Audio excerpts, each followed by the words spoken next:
Salut à toi qui passe par là. Une petite carte de guidance aujourd'hui d'une compatriote canadienne, Nicole Bordelot, l'art de se réinventer. Et j'ai pigé une carte avant de partir la vidéo. J'ai décidé que je vous partageais le message du coup. Alors pour moi, ça fait 2 fois que j'entends ce message-là avec 2 jeux de cartes différents. Et du coup, je me suis dit que je pouvais sans doute le partager parce que quant à moi, mais ce n'est que ma croyance et que ma vision des choses. Attendez, je vais vous allumer un peu la lumière. Je suis un peu dans l'ombre.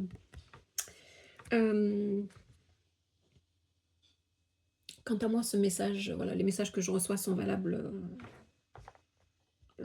Oui, je peux recevoir des messages spécifiques pour moi, pour mon évolution, mais quant à moi, j'aime à croire que ceux qui seront attirés sur ma chaîne ou sur mes vidéos auront quelque part une connexion avec moi, se reconnaîtront sur certains aspects ou plusieurs. Donc, si ça me sert à moi, c'est que ça peut servir à d'autres. C'est la carte de la patience, une des cartes du thème patience qui nous dit « Ce n'est pas parce que vous ne voyez rien que rien ne se fait. Bientôt, vous récolterez les fruits de vos efforts. » Ce n'est pas... Ouh, je tremble. Ce n'est pas parce que vous ne voyez rien que rien ne se fait. Bientôt, vous récolterez les fruits de vos efforts. J'ai eu ce message-là personnellement il y a quelques jours. Attendez, je vais le mettre. En plus, son jeu est super bien fait. Son boîtier il est super bien fait. On peut y insérer la carte et méditer dessus toute la sainte journée ou toute la semaine. Toute la sainte journée. Tiens, De Palmas encore. Ça fait plusieurs fois que je pense à De Palmas ou que je le mentionne. Ce n'est pas parce que vous ne voyez rien que rien ne se fait. Et du coup, ce que ça m'inspire ou ce que je suis portée à vous dire, et c'est en lien du coup avec mon autre chaîne, si vous ne la connaissez pas, Les Chinoiseries de Caroline, sur laquelle je parle plutôt de typologie de personnalité, de lecture de visage et de qui vous êtes et de ce que vous êtes venu faire ici, sur Terre. Et il y a cette notion qu'on est tous venus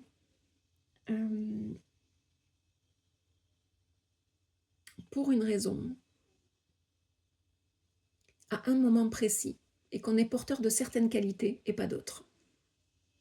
On a besoin de tout le monde sur la Terre. Il y a ceux qui sont là pour défricher, il y a ceux qui sont là pour défricher le chemin, il y a ceux qui sont là pour plutôt faire en sorte que le chemin défriché reste bien propre, etc. Il y a ceux qui sont venus pour créer de la beauté dans le monde, il y a ceux qui sont venus pour nourrir les autres, que ce soit les nourrir par la boue, c'est-à-dire en tant que cuisinier, ou voilà, et ceux qui sont venus nourrir intellectuellement, qui sont peut-être des professeurs, des conférenciers, etc. Bref, on a chacun notre raison d'être.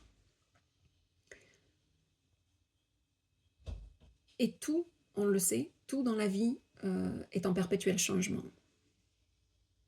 Donc on ne peut jamais s'accrocher à ce qui est. Ça dure un temps. Et comme les cycles de saison, comme les cycles de reproduction des animaux, comme les cycles de vie des plantes, l'humain est soumis à cette notion d'espace-temps. Le message aujourd'hui qui est « Ce n'est pas parce que vous ne voyez rien que rien ne se fait » est en lien avec ce que je pourrais appeler la saison de l'hiver en médecine chinoise. Il y a cette notion que des petits gestes qu'on peut faire au quotidien,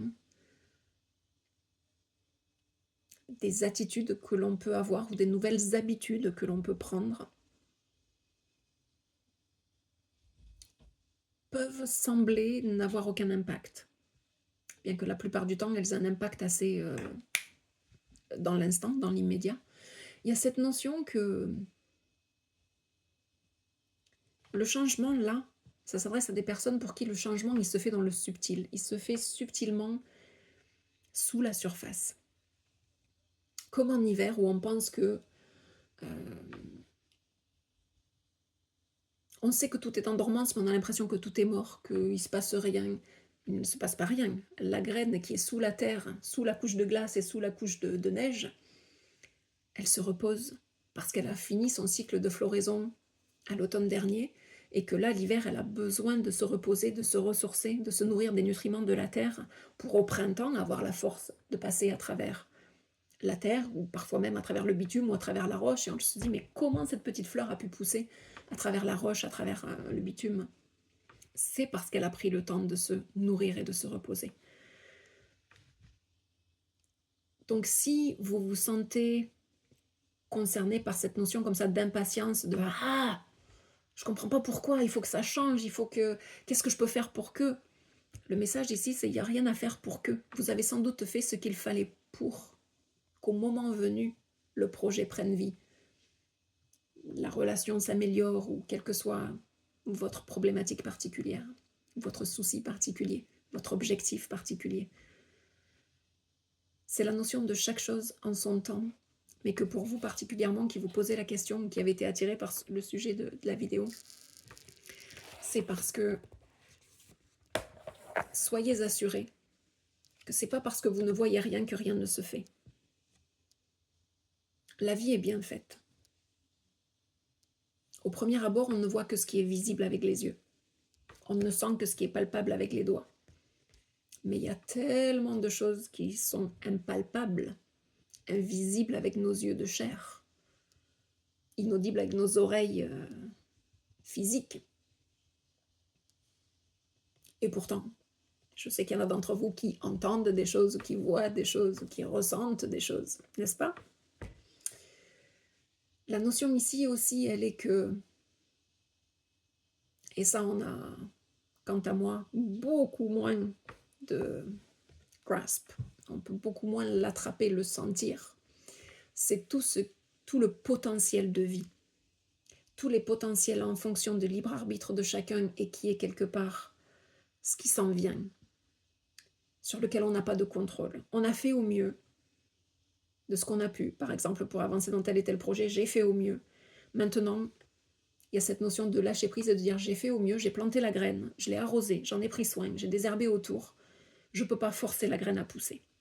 Je ne peux pas forcer un bulbe de tulipe à devenir un tournesol quand il va pousser. On ne peut faire qu'au mieux. Et le moment venu, ce qui doit arriver arrivera. Et oui, quand on fait une action, quand on émet une intention, c'est dans un but précis. Mais il y a cette notion-là de ça arrivera quand ça arrivera et il se passera ce qui se passera. Pour autant, c'est pas parce qu'on ne voit rien qu'il ne se passe rien. Et bientôt, vous récolterez les fruits de vos efforts. Parce que, alors oui, mais moi, ce qui me vient, c'est malgré ce que vous avez planté et que vous pensez savoir récolter,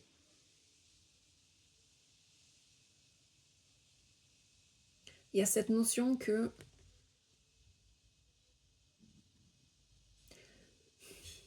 la vie est encore plus créative que vous ne le serez jamais.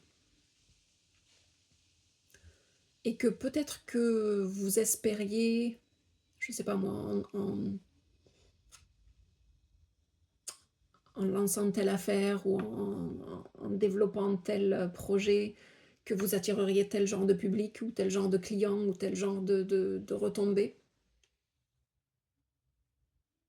Et que finalement, mais ouvrez les cabas quoi, parce que ce que vous pensiez, il y a cette notion de rêver trop peu. Autant qu'on pense rêver grand ou être ambitieux, la vie est bien plus créative que nous et bien plus généreuse que nous. Et donc, vous ne récolterez peut-être pas ce que vous pensiez récolter, mais quant à moi, vous récolterez mieux et ou plus. Mais en tout cas, mieux dans le sens, il y a cette notion, et je vais terminer là-dessus, où il y a ce qu'on veut, il y a ce qu'on croit vouloir, et il y a ce qui est bien pour nous. Et parfois, ce qui est bien pour nous est loin, loin, loin, très loin de ce que l'on veut. Alors, en abondance ou en quantité, mais parfois, on pense que ce qui est mieux pour nous, c'est tel genre de relation, tel genre de partenaire. Sauf que,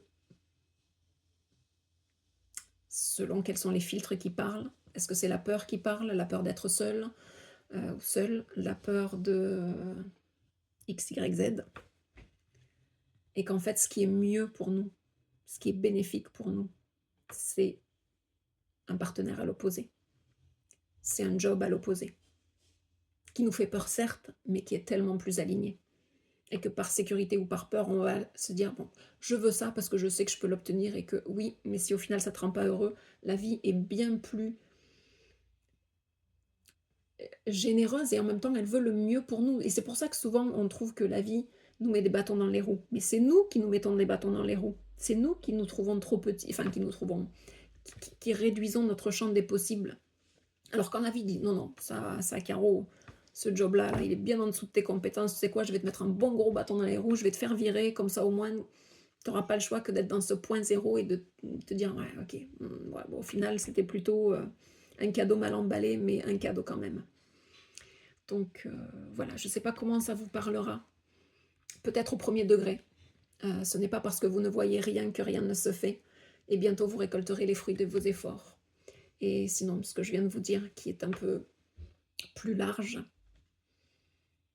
et qui peut peut-être vous faire cogiter un peu, et vous faire savoir que vous êtes bien plus grand et bien plus méritant. Mais j'aime pas ce mot parce que on ne mérite rien.